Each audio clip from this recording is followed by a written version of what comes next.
Hello, this is Heather Renquist, and this week I was able to learn about values, motivation, and excitement in the classroom. The three questions I asked myself were, to what extent can I teach values and morals in the classroom?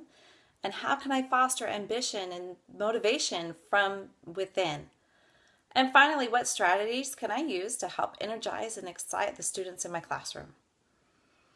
So when I looked up different ways that I could teach values and morals in the classroom, the main one that will come across without even a conscious effort will be my example.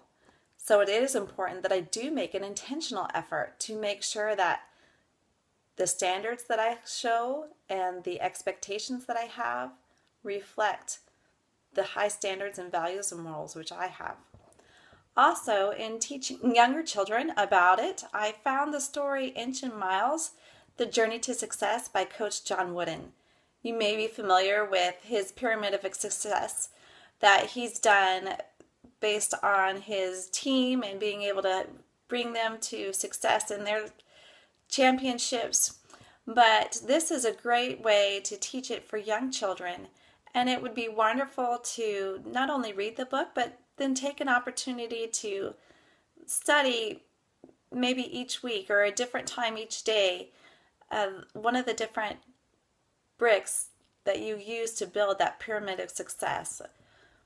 So that was just a cute way I thought we could do that in addition to our example. Also, then when I looked at how we can motivate our students, the important thing is to recognize that rewards and consequences can motivate students, but it's usually just for that short term. And I want to find out how to do it so that it's from within. That's called intrinsically motivated. And so this little picture has a lot of different things of creating that environment, making things fun, being excited. But really to make it come from within, I found the self-determination theory of student motivation. And it has three different aspects that we can look at in order to help the students have that come from within and inside themselves. And one is their level of competence. Do they have the skill in making sure that we keep things at an age-appropriate level to be able to be successful and accomplish the things that we're asking them to do? Do they have autonomy? Do they have an option to choose and have any control over what it is that they're going to be doing? For example, if you were to have students practice a spelling test and practice the words, you could send home a list of maybe 15 different activities that they could do, but they would get to choose the 5 that they would do throughout that week, one on Monday, one on Tuesday, and by the end of the week, turn in the 5 different activities that they chose themselves to do out of that main list of 15.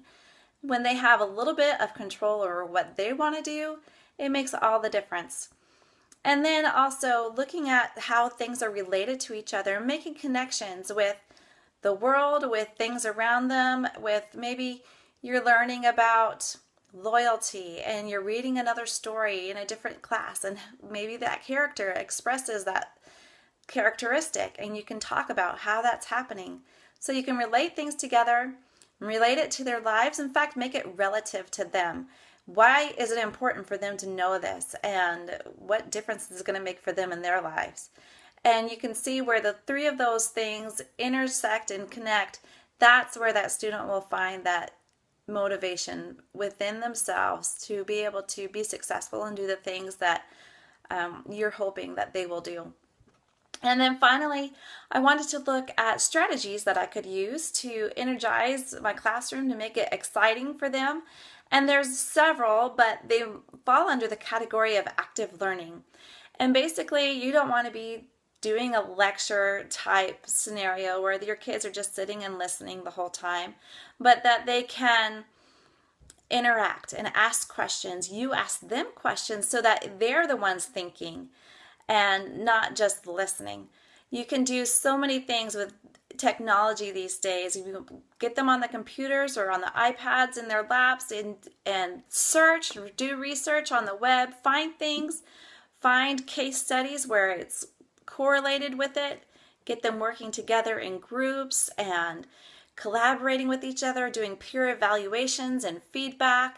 Just so many different things that you can do. But the point is to mix it up. Don't always teach the exact same thing day after day, the very same way. Keep it exciting, keep them moving, keep them doing something so that they're on their toes and it's always different and they can look forward to coming to class each day. Thank you so much. I hope you have a great day and that you've learned some things from my presentation. Goodbye.